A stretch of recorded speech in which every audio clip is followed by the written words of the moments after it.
আঙ্গুলে আঙ্গুল ছুঁয়ে শেখালে তুমি জীবনের পথ চলা।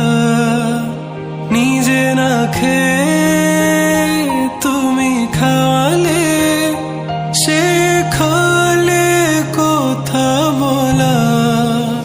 বাবা তুমি আমার যত খুশির কারণ,